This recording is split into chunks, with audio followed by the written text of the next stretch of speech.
Merci mon général. Donc voilà, moi je suis en poste à peu près 4 ans. Voilà, donc je suis l'officier de réserve de la zone ouest. Zone ouest chez nous qui fait un quadrilatère de 450 km², donc qui s'étend de Brest jusqu'au Havre, jusqu'à Châteauroux, et qui se termine par la Vendée du côté de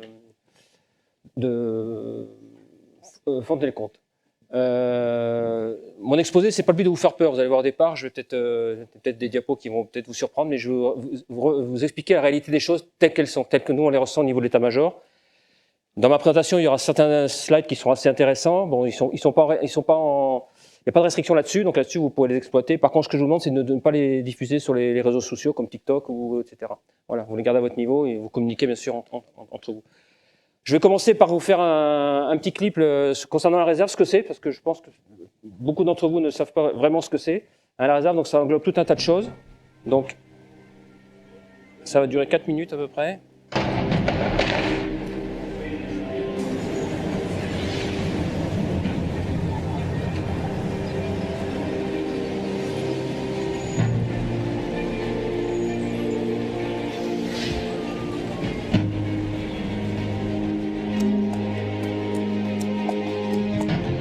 Alors ce clip il date un petit peu.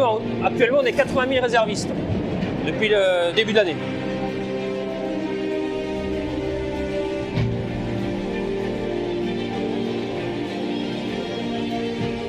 Donc vous voyez là-dessus, la réserve, c'est l'affaire de tous. Donc ça va de l'étudiant aux professionnels, à tous ceux qui travaillent. Voilà. Il y a un large panel de personnes.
voilà un petit peu la mise dans l'ambiance. Voilà, je pense que certains dans la salle sont déjà réservistes, donc ils ont peut-être déjà vu ce clip. Bon, ce clip, vous avez vu, c'est particulièrement intéressant parce que on ne focalise pas que sur l'armée de terre. Souvent, quand on parle de réserve, on dit ouais, c'est l'armée de terre. Non, vous avez vu, c'est sur la marine, sur la police nationale, sur la gendarmerie, sur l'armée de l'air et de l'espace, voilà, sur les services comme le service d'essence opérationnelle. Vous avez vu les camions citernes, tout ça. Voilà, il y a aussi la partie soutien. Voilà. Donc là, vous allez voir mon exposé. On va monter un petit peu en puissance. Je vais vous faire le constat tel que situation géopolitique un petit peu internationale, et puis après, vous verrez un petit peu l'impact des réservistes dans ce contexte-là. Sachant que vous avez bien vu, la réserve, c'est l'affaire de tous. Vous avez vu des jeunes qui ont moins de 30 ans, 30%, c'est énorme.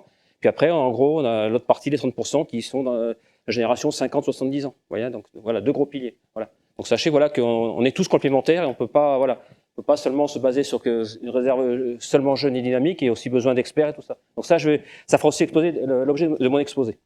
Voilà. N'hésitez pas à m'interrompre au cours de mon exposé, ça ne me dérangera pas. S'il y a des questions comme ça qui viennent, voilà, qui sont dans le continuum de mon déroulé, ça ne me dérange pas. Voilà. Voilà. Donc voilà, en gros, là, les 5 principales parties. Voilà, engagement international, la réserve dans la LPM, dans la loi de programmation militaire, depuis 2023, les finalités de la réserve, des modalités pratiques, et puis quelques témoignages vidéo, voilà, où dessus c'est relativement intéressant, voilà, entre ceux qui s'engagent dans la réserve pour faire quoi, etc. Voilà. Donc là, au niveau du contexte international, vous voyez, donc je dis les armées, l'armée française est omniprésente partout dans le monde. Vous voyez cette carte. Alors je n'ai pas de pointeur laser. Bon, cette carte, elle date de fin 2023. Tous les points, vous voyez, qui sont rangés en vert, c'est la répartition de nos armées dans le monde. Vous voyez, donc à peu près tous les jours, on a à peu près 30 000 hommes et femmes qui sont projetés. Voilà, qui assurent vraiment des opérations de sécurisation, voilà, de maintien de la paix, tout ça. Donc, vous voyez, on est omniprésent aux côtés de nos alliés. Donc, quand je dis nos alliés, on peut pas, voilà, agir tout seul. Donc, on a bien sûr l'Union européenne. Donc là, actuellement, l'Union européenne, c'est ce qu'on fait un petit peu en Roumanie et puis en Estonie. L'OTAN, c'est ce qu'on fait encore un petit peu avec la KFOR au Kosovo, voilà, au Océan aussi au niveau du Golfe Persique. L'ONU aussi, voilà, avec ce qui se passe actuellement au Liban. Vous savez très bien qu'on a à peu près 900 casques bleus français qui sont engagés là-bas au Liban. Voilà, le maintien de la paix. Et tout ça, on le fait dans un contexte sécuritaire incertain. Vous avez vu actuellement les menaces, la situation n'est pas très brillante au niveau international. Nous avons des conflits partout. Voilà, donc on a la guerre au port de l'Europe avec l'Ukraine. On a aussi la guerre maintenant au niveau du plateau de Golan. La bande de Gaza, maintenant le Liban avec Israël, voilà. Donc c'est vrai que c'est incertain. L'Afrique, alors toute la façade ouest, avec maintenant le départ des Français et puis la montée aussi de l'islamisme et puis la mise en place des nouveaux mercenaires qui ont été approuvés par certains pays africains, voilà. Et puis aussi on a parti aussi tous ces territoires outre-mer avec notamment l'Antilles-Guyane où on fait aussi une lutte en permanence contre la pillage illégal, des opérations voilà. Bon, tout ça, c'est pour vous montrer tout ça un petit peu tout ce qui se passe. Et le fait d'avoir tous ces conflits au niveau international, on n'a jamais été aussi proche d'une 3e guerre mondiale. Vous voyez, souvent, on a certains présidents qui brandissent éventuellement le recours à l'arme nucléaire si voilà, on est un peu trop menaçant, pour pas le citer la Russie. Voilà. Donc après, on est de notre côté, les Occidentaux avec les États-Unis, on essaie un petit peu de tempérer les choses, mais voilà, c'est pas très brillant, et chacun essaye un petit peu de stabiliser, calmer un petit peu la situation, mais bon, pour l'instant, on est dans une situation qui est très tendue. Voilà. Sur la gauche, là, vous voyez un petit peu, voilà, ce que je vous ai expliqué un petit peu les opérations, voilà. J'ai oublié de vous parler aussi, voilà, la guerre avec tout ce qui est Syrie-Irak, ouais, tout ça aussi, c'est en train de s'étendre ça s'était un peu apaisé, là, on est en train de repartir avec l'histoire de l'ouverture du 7e front avec Israël, voilà. Tout ça, c'est une situation qui est très, très instable. Donc là-dessus, vous voyez, donc partout dans le monde, nous avons des forces françaises prépositionnées. Donc, principalement, voilà, je dis l'Europe de l'Ouest, l'Afrique, l'Asie, puis les terres Afrique australe, les Antilles-Guyane. Voilà. Donc c'est vrai c'est ce qui aussi affiche aussi notre puissance militaire, le fait d'être omniprésent, de pouvoir agir un peu partout. Ce qui a un effet porteur au niveau de l'armée française, c'est qu'on a aussi des moyens dis-moi dissuasion, puis aussi dans l'armement conventionnel aussi des équipements tels que notre porte-avions nucléaire, le Charles de Gaulle. Hein, donc lui c'est pareil, ça permet de déployer maintenant le groupe aéronaval. C'est vrai que dès l'instant on a une crise, eh ben on prépositionne un petit peu notre porte-avions pour être prêt à déployer ce groupe d'intervention. Voilà, donc tout ça, voilà, c'est aussi notre omniprésence dans le monde qui justifie notre statut de puissance militaire. Et qu'au niveau de notre politique, on arrive quand même, nous, militaires, à être pris en considération maintenant depuis 2016. Voilà.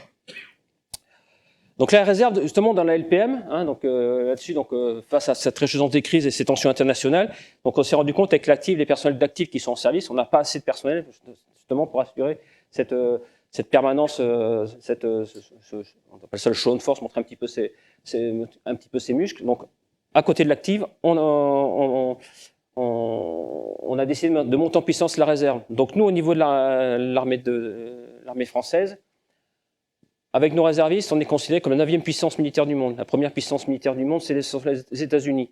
Donc nous, actuellement, on a à peu près 30 000 réservistes. Je parle pour l'armée de terre, 80 000 en règle générale. Les Américains, ils en ont eu plus de 300 000. Il y a un petit peu la différence de force. Derrière, nous avons la Russie. La Russie, c'est à peu près 122 000 réservistes. Vous voyez, donc la différence entre les États-Unis et la Russie, déjà, ça fait une sacrée différence. Voilà. Et puis la troisième, c'est la Chine, bien sûr. Voilà.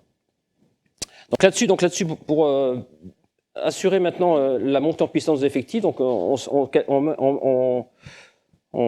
met en liaison nos actifs et notre réserve, ce qui fait que ça permet d'avoir des effectifs, de pouvoir les entraîner, les former, de leur permettre d'agir ensemble. Voilà, donc c'est pour ça que dans la LPM, voilà.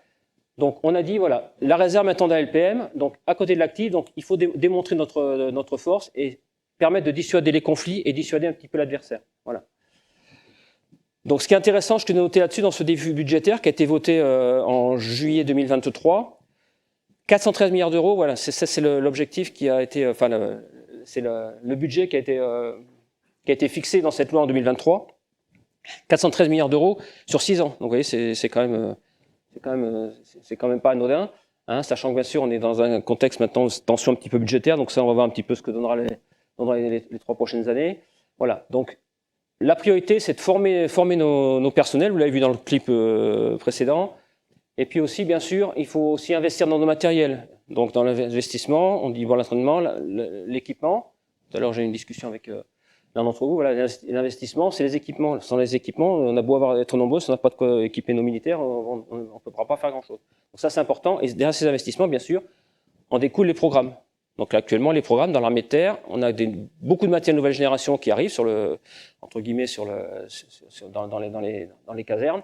Hein, bien sûr, les Griffons, des véhicules blindés, des véhicules combat blindés, des véhicules d'intervention un peu plus légers comme le Serval ou le Jaguar. Voilà, tout ça c'est pour l'armée de terre. Et puis après, pour la marine, on est en train d'étudier l'étude d'un deuxième porte-avions nucléaire pour remplacer un petit peu notre ancien, voilà, qui commence à avoir quelques années. Et puis pour l'armée de l'air, par exemple, c'est l'investissement dans les drones, parce que maintenant l'armée de l'air, c'est l'armée de l'air et de l'espace. Donc on investit dans les drones, on investit dans l'espace, on est en train d'étudier éventuellement la régénération ou le renouvellement de nos avions Rafale, etc. Voilà.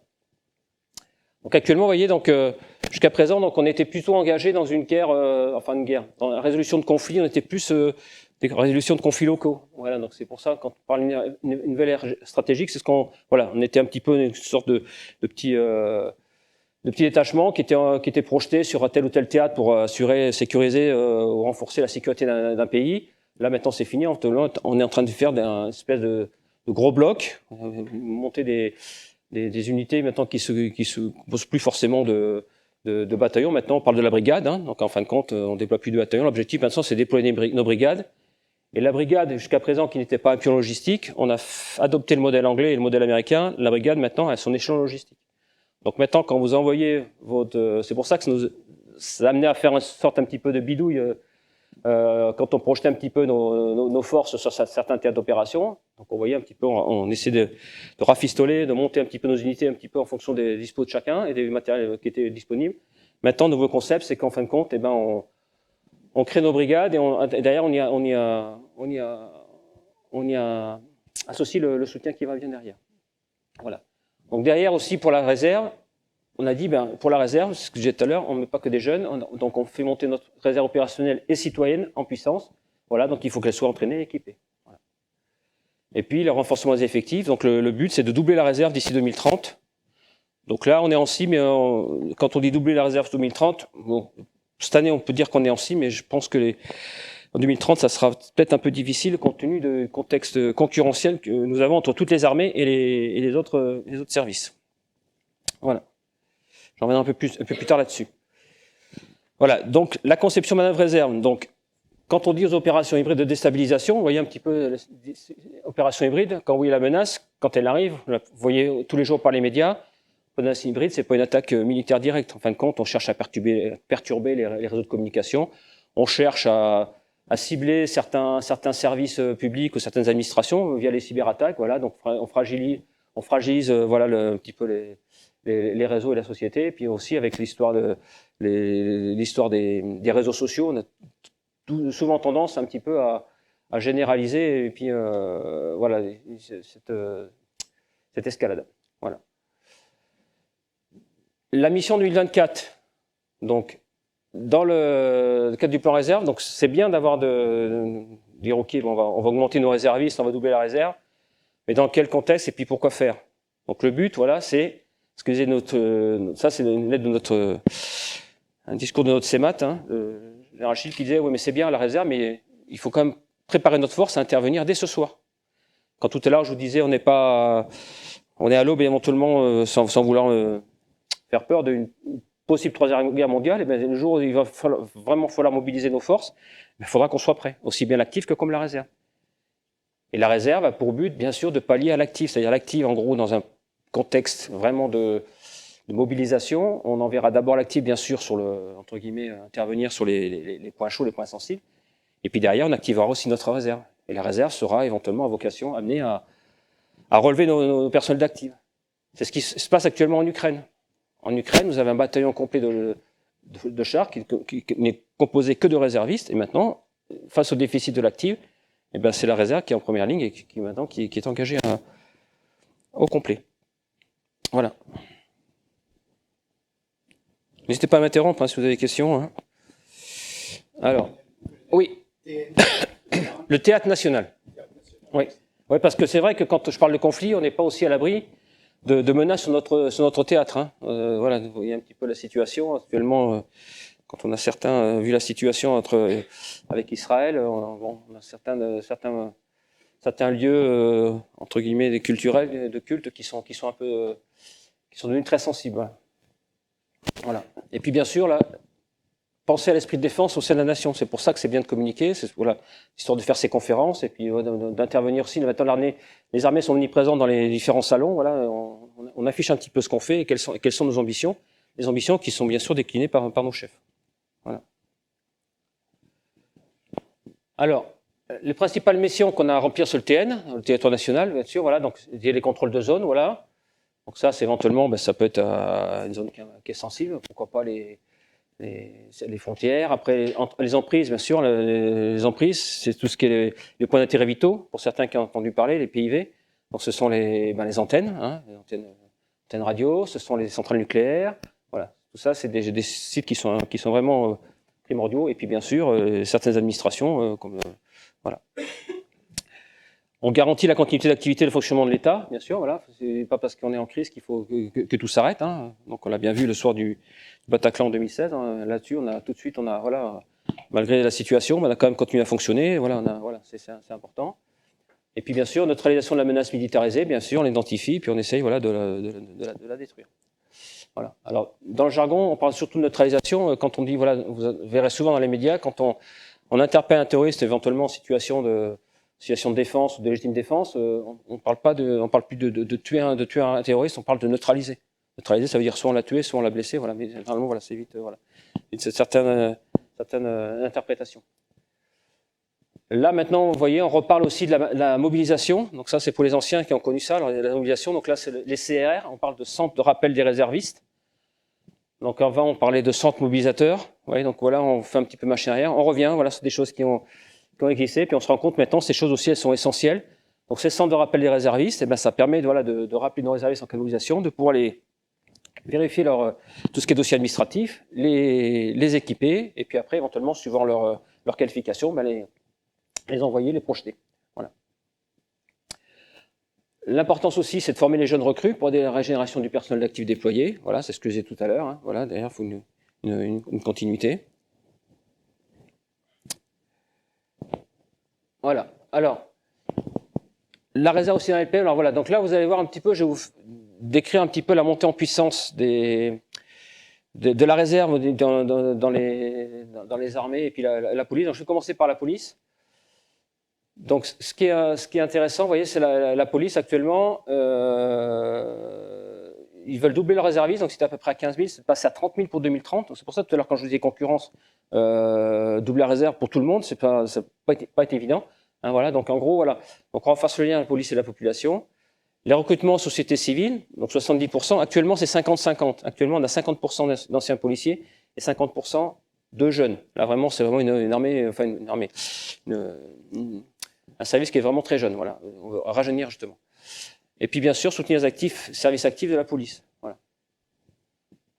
Donc en gros, voilà, le policier par rapport aux réservistes, le policier, lui, il est employé à la vacation, alors que les réservistes, eux, ils sont employés à la journée. C'est-à-dire un policier, lui, vacation, il sera employé 12 heures par jour. Et puis après, il a fini son service. Le réserviste, l'autre, celui qui est dans les armées, il est employé, son emploi, c'est 24 heures. Voilà. Et bien sûr, ils sont armés, équipés, hein, comme la police, comme les personnels qui sont actifs. Les gendarmes. Donc vous voyez, actuellement, les gendarmes, donc 34 000. Par contre, les gendarmes, eux, ils sont très en avance, parce que là, ils sont autour de, maintenant, ils vont être, fin 2024, ils seront autour de 40 000.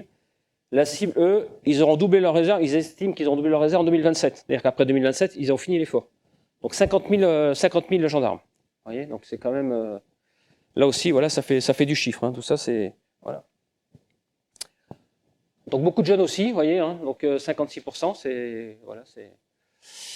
Et puis il y a des gens aussi qui changent d'armée, donc des gens qui sont réservistes, des gens qui sont comme moi réservistes, qui disent tiens, ben, je vais aller voir ailleurs, je peux éventuellement, voilà, changer d'armée, je peux basculer gendarmerie, bon voilà. Des gens qui font d'autres choix, voilà. Une population qui finit à 23%, ouais, donc ça c'est en gros, sans interférer, c'est la cible normale, en gros, voilà, sans contrainte de recrutement, en fonction des candidats, de toute façon, on ne limite pas en fonction du sexe. On recrute nos réservistes et la règle générale, c'est en gros, on est à 23-25% pour les filles et 75% pour les garçons. Voilà, ça c'est une norme qui est normale. Pour la marine, donc là c'est intéressant, donc la marine, donc le but, eux, c'est d'atteindre 8000 réservistes opérationnels, voilà. Donc là, eux, par contre, ils ont réparti leurs réservistes sous 3 catégories. Bon, hormis la partie état-major, donc eux, les marins, ils sont vraiment employés sur la partie tout ce qui est côtière, la partie bâtiment de surface et la partie un petit peu spécialisée. Un petit peu comme chez nous, on a aussi la partie spécialisée. Mais eux, vraiment, ce qui est vraiment monté en puissance, ce qui est nouveau, c'est ça. C'est la flottille côtière de réserve et la flottille réserve maritime. Donc les deux principales façades qui sont ciblées, il y en a une troisième qui est Méditerranée, là, du côté de Toulon. Les deux principales façades, c'est la façade atlantique et la façade, on appelle ça la MDN, la Manche-Mer du Nord. Hein, vous n'êtes pas sans savoir, avec tous les flux migratoires, on porte aussi assistance, voilà, à la police des frontières. Voilà. Alors voilà, par contre, vous voyez un petit peu, ça fait peut-être un peu réagir, ce sont les moyens qui sont mis en place. Donc ces flottilles, elles sont équipées de Zodiac pour l'instant. Donc c'est un peu, voilà, mais ça, c'est un petit peu, voilà, monter une présence et puis voilà, être en soutien de nos forces de l'ordre. Voilà. Donc ça, c'est quand même intéressant.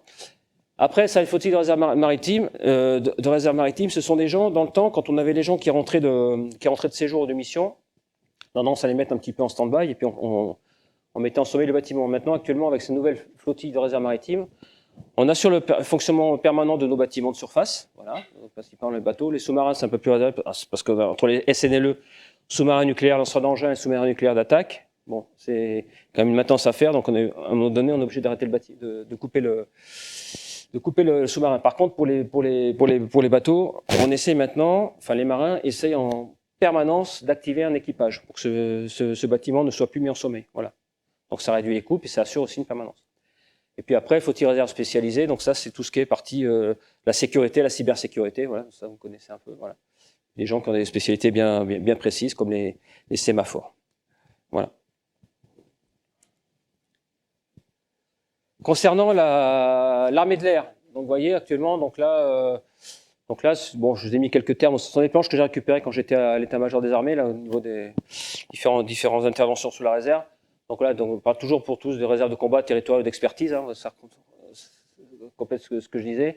Donc actuellement, voilà. Donc l'objectif, l'armée de l'air était à 6 000. Eux, c'est de passer à 12 000 en 2030. Alors par contre, eux, ils ont créé une nouvelle réserve. C'est cette réserve territoriale. Avant, ils avaient la réserve de combat et la réserve d'expertise. Réserve de combat qui était plus des compléments individuels. Là maintenant, la mission de protection, ils ont rajouté ce volet-là. Ils se sont calés un petit peu sur le format de l'armée de terre. Actuellement, l'armée de terre, nous, quand on forme nos réservistes, quand on les engage sur le TN, on fait des missions de protection du territoire, notamment les missions Sentinelle, je pense que vous avez dû entendre parler de ça. Et l'armée de l'air a dit, tiens, ça c'est pas mal, nous on va faire pareil. Donc eux, ils ont créé aussi des escadrons de protection sur leur base aérienne, en soutien à la gendarmerie de l'air. Et par contre, ils pourront aussi être amenés, comme pour l'armée de terre, à être engagés sur le théâtre national pour sécuriser certaines activités, comme les marchés de Noël, etc., si on poursuit la mission. Voilà.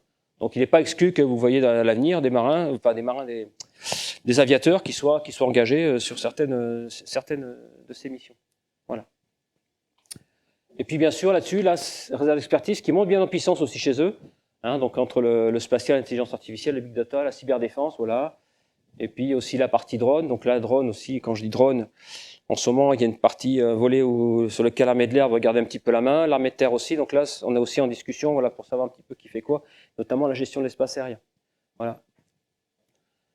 Donc l'aéro 2, c'est abordé ici. Donc ça, l'aéro 2, pour ceux qui ne savent pas, ce sont les gens réservistes opérationnels deuxième niveau. Ce sont des gens qui étaient comme moi, qui ont quitté l'actif, qui ont arrêté leur carrière militaire, et qui pendant 5 ans sont soumis à une obligation de disponibilité. C'est-à-dire pendant 5 ans, ils sont rappelables. Voilà. Donc ça, voilà. Donc en gros, voilà, ça fait à peu près 11 500 € 2. Donc ça, vous avez ça dans toutes les armées, mais je n'ai pas vraiment les chiffres ici, tous les chiffres à vous donner. Voilà. Concernant l'armée de terre, là je continue, voilà, donc réserve des ambitions qui sortent des difficultés. Donc voilà, donc l'armée de terre passée de 26 000 à 48 000 en 2030, vous voyez, donc nous par contre, là c'est un sacré challenge. Par exemple, cette année, voilà, on a demandé de recruter plus de 2000 réservistes. Voilà. Et puis nous, voilà, la nouveauté, c'est voilà, former nos 6 bataillons de réserve en 2024, autant en 2025 et 28 en 2030. Donc là, les 6 bataillons qu'on a créés cette année, ce sont les bataillons qu'on a créés à partir des brigades des brigades interarmes que nous avons créées l'été dernier. Donc, nous avons créé une brigade d'artillerie, nous avons créé une brigade d'appui numérique, BATNC, la banque, au combat, anciennement la brigade de transmission. On a la brigade du génie, on a la brigade interarmée de la 9e BL Lima. Voilà. Tout ça, ce sont des bataillons qu'on a créés cette année.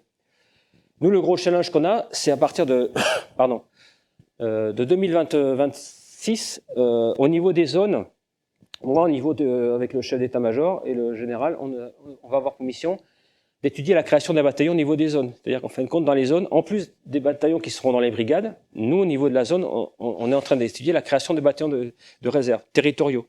Tout ça pour mailler un petit peu le théâtre national et compléter un petit peu ce qu'on appelait dans le temps la défense opérationnelle du territoire. Voilà. En fin de compte, ça fait un maillage et ça assure, voilà, ça permet de pouvoir agir en cas de crise. Voilà. Donc ces 6 bataillons, donc il y en a déjà un qui est à Paris, le bataillon Île-de-France, le 24e Ériche, pour ceux qui connaissent déjà. Et puis les autres, dans les études, on parle d'un état-major qui serait sur Rennes, un autre qui serait peut-être sur Strasbourg, un autre sur Bordeaux, un autre sur Lyon et un autre sur Marseille. Voilà. Donc c'est quand même, voilà. Donc tout ça, c'est à créer. Et quand on dit que c'est à créer, derrière, il faut mettre aussi, ce que je disais tout à l'heure, tout un processus. Quand on dit créer, il faut recruter, il faut former les gens, il faut les équiper, il faut trouver de l'infrastructure. Donc tout ça, pour l'instant, voilà, c'est incertain. Parce que dans un contexte voilà, où on demande de faire des efforts en matière budgétaire, voilà, c'est pas évident. Voilà. Ce que j'ai omis de vous préciser, c'est qu'en 2025, on va créer par contre les bataillons dans les brigades spécialisées. Donc pour ceux qui ont connu les brigades logistiques, on va recréer les brigades logistiques. Voilà. On va créer les brigades de maintenance. Et on va fermer tous les autres commandements qui étaient appelés, on appelait ça le COMMF, le COMLOG, tout ça, ça va disparaître. Et être restructuré, comme je l'ai dit en préambule, en brigade. Donc vous voyez, donc on a une brigade interarmée qui sont vraiment les champs d'engagement. Et puis derrière, on a la partie soutien, donc on a la partie, voilà, tout ce qui est maintenance et tout ce qui est mobilité. Voilà. Donc voilà, donc ce que je disais, voilà, question délicate du recrutement, donc c'est compliqué. Vous avez vu un petit peu tous les chiffres que je vous annonce depuis tout à l'heure dans la montée en puissance de la réserve. Donc là, c'est énorme. Voilà. Au niveau de l'armée de terre, on a mis en place un numéro vert. Je vous montrerai tout à l'heure sur une prochaine diapo. En fin de compte, c'est un numéro vert pour aider les jeunes à rejoindre la réserve pour l'armée de terre. Donc c'est un numéro vert qui fonctionne lundi, vendredi. Là-dessus, les jeunes peuvent se connecter et demander quelques informations. Voilà. Problème des équipements, voilà, je vais évoquer. Voilà. Voilà. Et l'heure est à la conquête budgétaire. Je vous ai dit, voilà, le contexte budgétaire. Donc, on verra ce que nous annoncera la prochaine loi de finances. Voilà. Alors après, on vous annonce qu'on a quand même, voilà, on a quand même des ministères qui, voilà, qui sont, voilà, pour lesquels on ne peut pas trop toucher par rapport à ce qui est prévu dans les lois de programmation. Donc, à la partie de la défense, on a aussi, voilà, 2-3 ministères où là-dessus, c'est, voilà, où on a vraiment soclé. Il sera bon, il est proposé de ne pas toucher au budget, mais je pense que, enfin, ça n'engage que moi, mais je pense que ce budget-là, il va certainement être glissant et qu'on va certainement reporter certaines livraisons de matériel dans les années à venir. Voilà. Donc la finalité de la réserve. Donc là, je reviens un petit peu là-dessus. Voilà, renforcement des armées, voilà, dans la résilience et la nation qui passe mobilisation de la société. Donc la réserve, ça engage tout le monde, ça concerne tout le monde. Voilà, quand je dis voilà, c'est pas l'affaire de certains, voilà. Voilà. Donc, dès l'instant où la personne est à jour juridiquement, qu'elle a fait sa JDC et que voilà, qu'elle est apte médical, ben, il n'y a pas de souci pour qu'elle vienne rejoindre la réserve. L'objectif doublé, voilà, 100 000 à 200 000 actifs. En gros, ça, on aura autant en 2030, on va recruter autant d'actifs que de réservistes. 80 000 réservistes, 80 000 actifs. Vous voyez, c'est pas anodin. Alors, qui est-ce qui gère un petit peu au niveau de la réserve? Donc, au niveau de la France, c'est la garde nationale, voilà, qui est chargée de faire la promotion sur tout ce qui est la réserve au profit des armées et des services, bien sûr. Voilà. Alors, dans les services, c'est vrai, dans mes précédents plans, je ne vous ai pas parlé du service d'essence opérationnel, du service de santé, mais sachez, tout ça, ça existe, mais ce sont des petits contingents. Voilà. Donc, chaque zone de défense, ça, on a un référent garde nationale qui est nommé, donc ça, c'est au niveau représentativité. Et puis, on a des correspondants pour les gardes nationales au niveau des entreprises. Voilà. Et bien sûr, on a des directives au niveau du ministre des Armées qui sont données par l'état-major des armées et chaque direction des ressources humaines des armées. Alors, là, vous allez me dire, c'est un peu complexe, mais c'est fait exprès pour la partie droite. En gros, voilà, comment se compose sur la gauche, de quoi se compose principalement notre réserve. On a la réserve sécurité civile, on a la réserve militaire, réserve sécurité civile, la réserve pénitentiaire, la réserve opérationnelle de la police nationale et la réserve sanitaire, tout ce qui est partie santé. Sur la droite, vous voyez un petit peu, dans ce carré-là, ce qui est intéressant, c'est cette partie-là. Donc là, on a tout ce qu'on dit qui peut être mobilisable en cas de conflit, bien sûr, qui relève d'une décision du Parlement. Donc vous voyez, sur la droite, c'est tout ce qui est mobilisable. Donc on annonce tout un tas de chiffres, vous voyez, à peu près 200 000 pompiers volontaires, c'est pas anodin. Hein, voilà. Et puis après, on a nos RO1, RO2, voilà, qui représentent à peu près 150 000 réservistes, la réserve sanitaire 80 000, etc. Là, par contre, il faut qu'on soit très vigilant au niveau des armées, c'est que dans ces gens qui sont réservistes, on a aussi des gens qui sont dans le milieu associatif.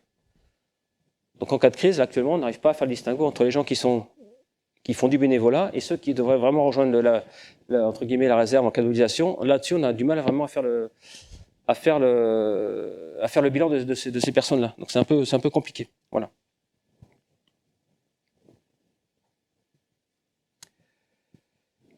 Là, quelques chiffres, vous voyez. Donc, tout à l'heure, j'ai dit 82 000 réservistes. Voilà, ça c'est au niveau national. 80 tous les jours, vous voyez, par rapport à mon petit clip tout à l'heure, ça a évolué. Tout à l'heure, on disait 7000, on est à 7480 réservistes. Ça date de la semaine dernière, ces chiffres-là, donc j'ai récupéré. On est à 30 jours d'activité, là, on est à 35 jours. Alors, bon, cette hausse du nombre de jours d'activité, c'est aussi peut-être lié à la conjoncture. C'est-à-dire, jusqu'en septembre, juillet, août, septembre, on a employé beaucoup de réservistes pour les GOP. Hein, certains d'entre vous ont été mis à contribution. Voilà, ça fait quand même ça a un petit peu rehaussé les moyennes. Voilà. Vous voyez, là, le recrutement d'origine, à peu près 50%, 50-50 anciens d'actifs, 50 de nouveaux recrutés. Après, on a les pourcentages, à peu près 23-24%. Et puis, voilà, je disais tout à l'heure, deux piliers indispensables, vous voyez, les moins de 30 ans et les plus de 50 ans. Et puis, au milieu, voilà, les gens qui ont entre 30 et 40 ans. Donc, tout ça, vous voyez, en gros, ça, ce sont des gens qui sont actifs pour moi. Voilà, ce sont des gens qui sont vraiment intégrés, qui ont pris leur envol au niveau professionnel. Voilà, donc des fois, c'est un peu plus délicat pour se mettre à disposition pour être réserviste. Donc, voilà. Sur la droite, la répartition, voilà, au niveau des effectifs. Hein, donc, et puis là, j'avais fait une étude, c'était fin 2023. J'avais essayé de faire la répartition au niveau des réservistes en Bretagne, vous voyez. Donc au niveau national, j'ai à peu près 38 000 réservistes. On en avait 2900 sur la Bretagne. Et puis voilà, en gendarmerie, 32 000 pour 930. Voilà. C'était une étude que j'avais faite qui mériterait d'être réactualisée. Voilà. Mais bon, sachez que c'est quand même pas anodin. Les piliers de la réserve, vous voyez, il y a deux piliers, principaux piliers, le MINARM et puis le ministre de l'Intérieur, MINAT. Voilà, donc là-dessus, vous avez bien sûr, je disais tout à l'heure, l'AR1. Donc ça, ce sont des gens qui souscrivent des contrats de réservistes. Et puis après, vous avez l'ARO2. Voilà, je vous expliquais un petit peu la différence tout à l'heure. Et puis la réserve civique, voilà, où des gens, c'est plus axé sur des gens qui sont plus volontaires, voilà. Un engagement un petit peu moins opérationnel. Voilà.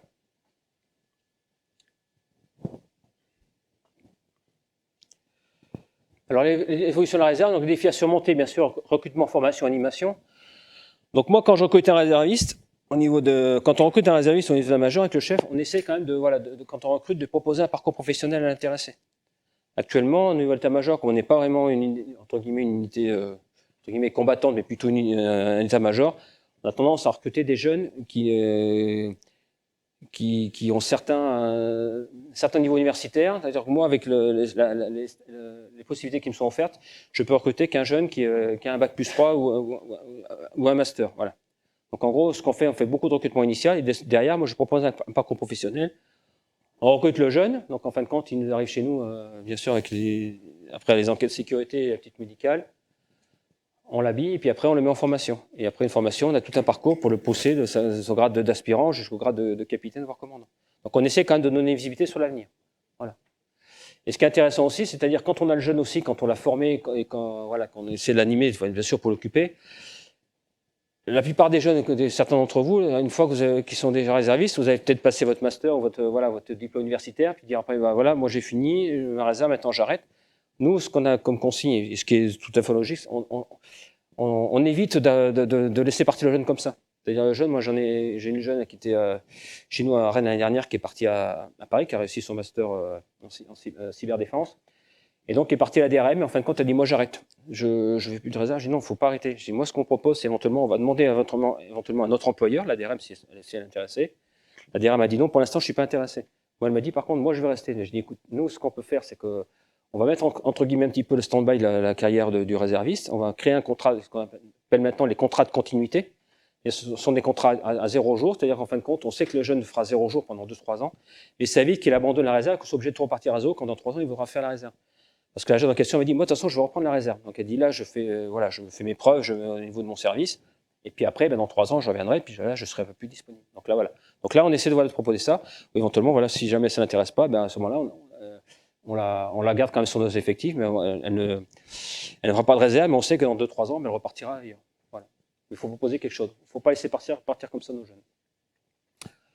Des fragilités, voilà, mission ressources, voilà, parce que quand on nous dit, voilà, il faut recruter, mais d'ailleurs, voilà, quand je parle d'animation, si on ne sait pas quoi faire nos jeunes, et puis on les convoque le week-end, et puis c'est pas pour faire grand-chose, donc nous on essaie, voilà, de faire un programme de formation, de les intégrer avec l'active. Hein. Donc maintenant avec l'active, on parle d'hybridation. L'hybridation, j'ai aussi parlé du terme hybridation pour les menaces, mais on parle aussi d'hybridation au niveau de nos militaires.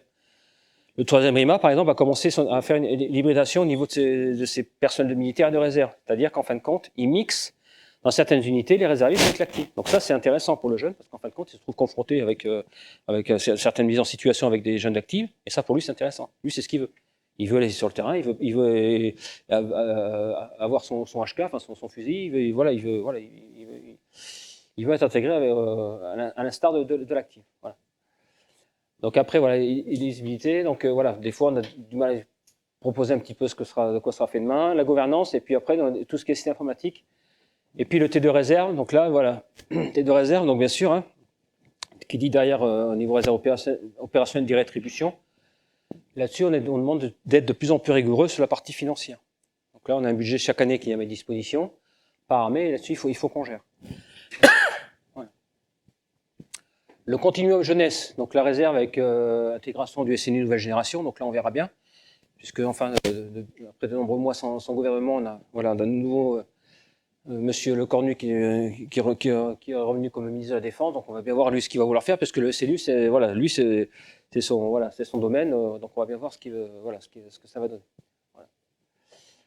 Les bâtons territoriaux, j'en ai parlé tout à l'heure, défense opérationnelle du territoire, voilà, donc tout ça, voilà, c'est important. Ouais. Tout à l'heure, donc je voulais pas évoquer, j'ai dit un bâton par zone, mais bien sûr, la priorité, ce sont les déserts militaires. On a tellement fermé de casernes en France, je parle au niveau des bases aériennes, hein, qu'on se retrouve maintenant avec des départements, on n'a plus une seule unité militaire. Vous partez dans la Mayenne à 53, il n'y a plus un seul régiment, il n'y a plus une seule. Voilà.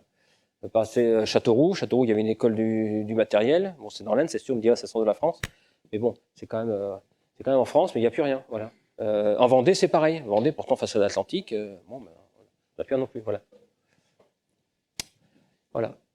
Alors, concernant maintenant l'histoire de monter en puissance de notre réserve, alors il se pose la question, donc ça, on parle avec le général, est-ce que il ne faudrait pas aussi, alors on repose toujours sur le fait dissuasif de l'arme nucléaire. Eux, les pays nordiques, ils ont une autre approche. Eux, par contre, ils estiment que le plus important, c'est d'avoir un continuum entre le niveau lien-nation et puis vraiment une armée jeune. Hein, ouais, je dis en gros à 300 000 réservistes, c'est quand même, c'est pas anodin. Hein, comme le Danemark, la Suède ou la Finlande.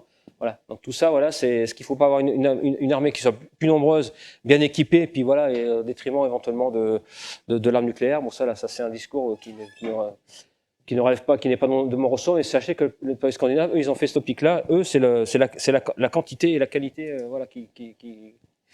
qui priment là-dessus. Voilà. Sachant que là-dessus, les pays scandinaves ont aussi passé certains accords avec les États-Unis aussi pour renforcer un petit peu leur défense. Alors là, je vais aborder maintenant la partie modalité pratique. Donc là, je vais dérouler. Ça concerne la réserve au niveau de l'employeur. Donc ça, bon, on me dirait, moi, je suis encore étudiant, moi, je ne me sens pas très concerné, mais sachez que quand vous serez dans le monde professionnel, bon, il y a quand même différents dispositifs qui sont mis en place, pour vous faciliter entre guillemets, essayer de faciliter un petit peu les choses. Voilà, donc il y a des conventions, donc certaines entreprises essaient de promouvoir un petit peu l'engagement du réserviste. Hein. C'est pas forcément le cas dans les petites entreprises, mais en gros, dans certaines entreprises, elles essaient de faire l'effort là-dessus.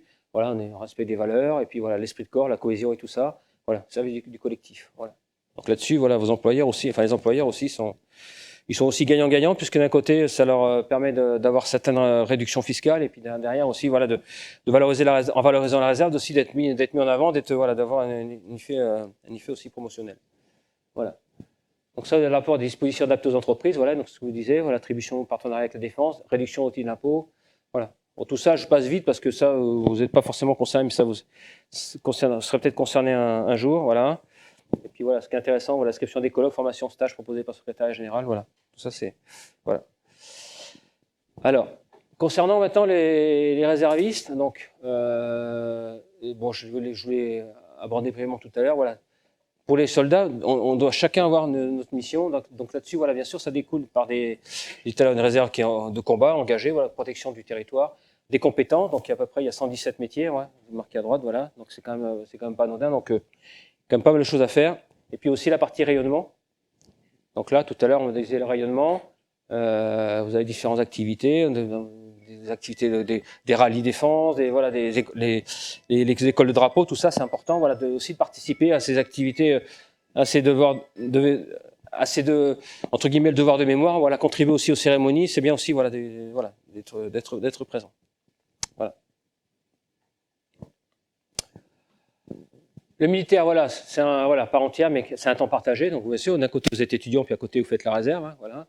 Il faut aussi trouver le juste équilibre. Hein, voilà, d'ailleurs, il y a une seconde vie. Hein, vous avez une vie familiale, vous avez des différentes choses, voilà, choses à, voilà,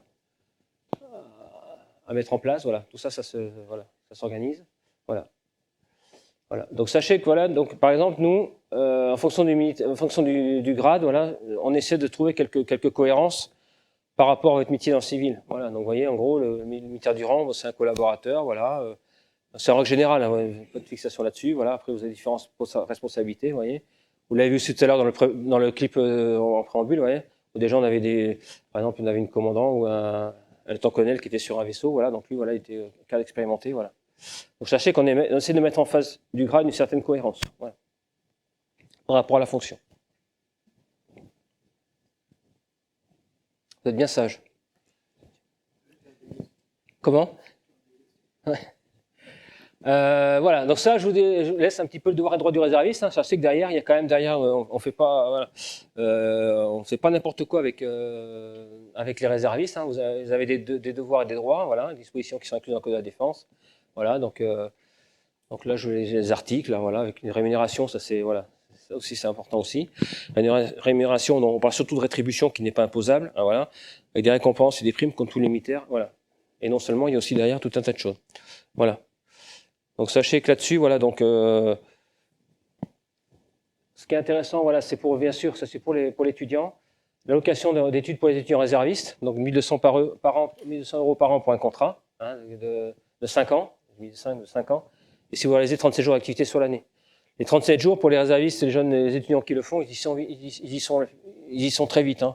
Parce que généralement, les gens qui sont engagés, avec lesquels souvent j'échange, si on compte les week-ends et puis si on compte éventuellement les renforts pendant les vacances scolaires, on y est très vite. Voilà. Donc ça, c'est relativement intéressant.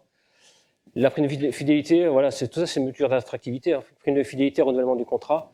Donc ça, c'est sur le nombre de jours par an. Je crois qu'il faut avoir fait une trentaine de jours par an. Et c'est à peu près 250 €. Voilà. Et puis après, vous avez aussi un compte d'engagement citoyen, voilà, sur lequel on peut transférer ça sur un compte formation.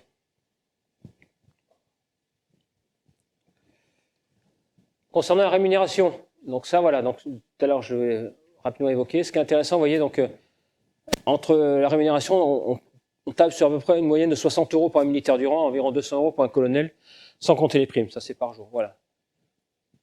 Actuellement, quelqu'un qui était engagé sur les JOP, qui a travaillé la nuit, hein, qui était en H24, donc derrière, il a bénéficié d'une indemnité de service pour d'activité opérationnelle. Donc en fin de compte, la journée d'activité qu'il touchait, je parle par exemple le militaire du rang, 60 €, le fait qu'il était engagé au sein d'un CO, il a doublé sa rétribution.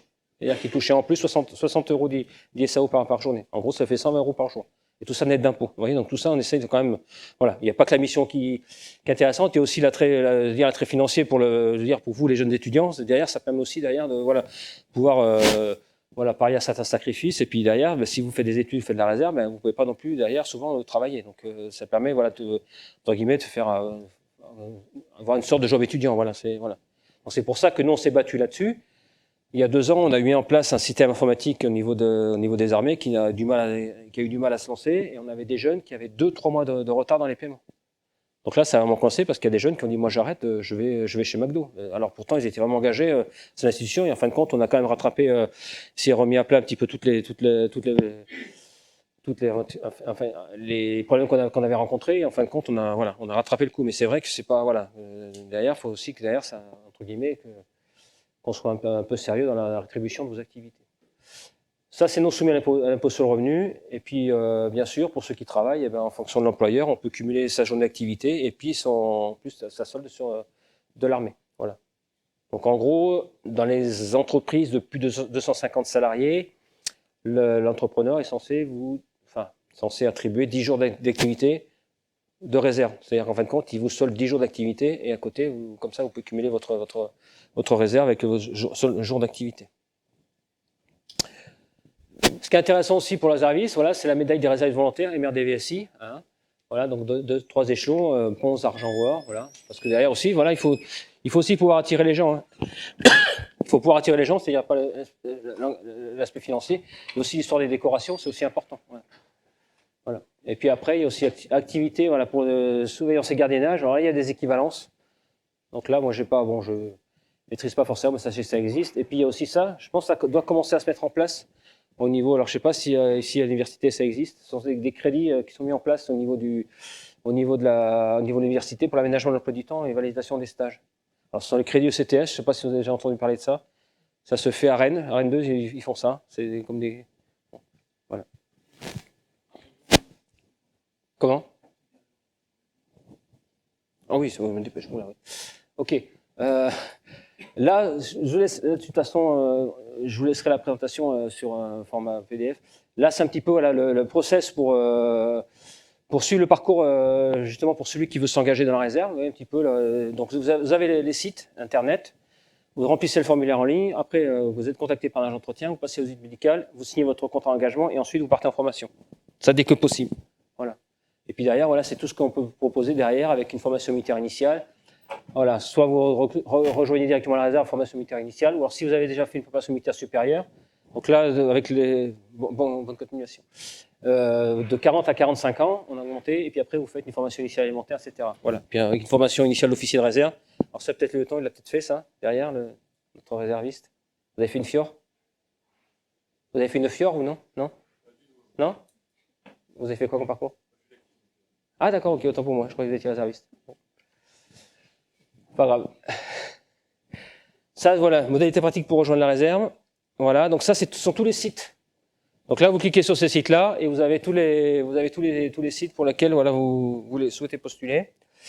Le numéro vert que je vous ai abordé tout à l'heure, vous voyez, donc lundi au jeudi, voilà, tout ce qui est des questions particulières concernant la réserve. Il ne faut pas hésiter. Et puis je vais terminer par les 2 témoignages vidéo, alors concernant les préparations militaires et puis un réserviste opérationnel. Ça dure 1 minute, donc je vais être très rapide. Comme ça, hop, tac, voilà. Et puis après j'aurai fini, vous pouvez me poser vos questions. Voilà, donc ça se préparation militaire. Je vous l'ai abordé tout à l'heure, donc là jusqu'à 45 ans, vous pouvez faire une préparation militaire. Je m'appelle Gustave, j'ai 21 ans, je viens de Bretagne, je suis étudiant en Master 2. Actuellement, je suis en train d'effectuer une PMS, une période militaire supérieure.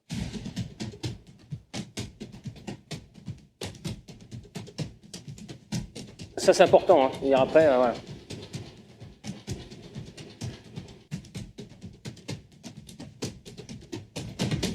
Une période militaire supérieure, c'est un stage de 3 semaines destiné aux futurs chefs de l'armée de terre. Pendant cette PMS, on a des cours où on va apprendre la topographie, le combat et également l'armement, mais aussi on a une période plutôt sportive, on va avoir des cours de sport, de combat, et enfin une partie restitution sur le terrain où l'on va avec les camarades expérimenter, exécuter ce que l'on a appris. En résumé, on y apprend les savoir-faire fondamentaux du soldat. La PMS, elle apporte une certaine rigueur. On apprend à être sous entraillis, à obéir aux ordres, à être rapide, efficace, mais aussi à avoir de l'initiative, donner des commandements. Et je pense que c'est quelque chose que les entreprises peuvent rechercher, qui peut être utile par la suite. Ce diplôme de PMS, il va me servir à pouvoir continuer mon parcours d'engagement en tant qu'OST, officier sur titre, qui est ce que j'ambitionne à l'issue de mes études.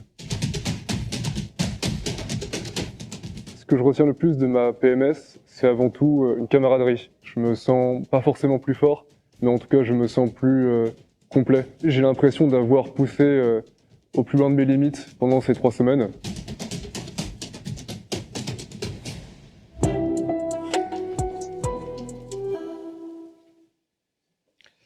Hop, et puis...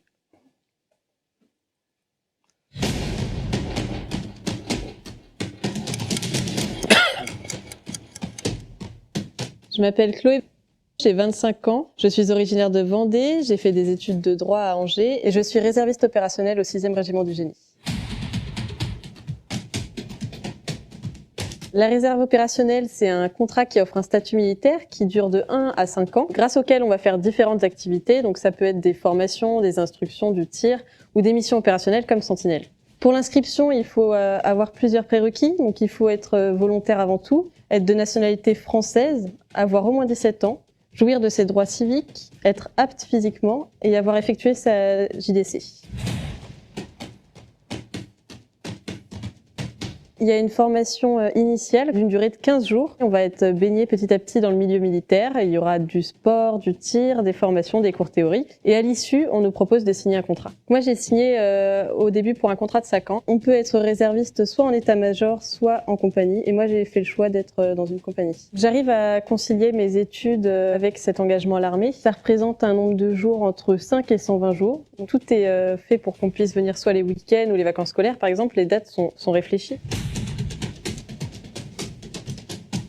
Je me sens plus confiante dans ma vie personnelle et j'aime le cadre, j'aime ce que ça m'apporte personnellement comme compétence. J'aime le sens collectif en fait et le sens que ça a plus général de défendre la nation. C'est un engagement qui a vraiment du sens. Il faut juste être volontaire et motivé. Voilà, donc j'ai fini. Là, juste une petite affiche là, pour vous dire que les Journées nationales du réserviste vont débuter à la fin de la semaine pour un mois. Et là-dessus, on va faire une petite promotion sur la réserve, voilà, au niveau sur le plan national. Voilà. Voilà. Je vais essayer d'être un peu rapide, mais bon. Voilà. Il y a énormément de choses à voir. Ouais.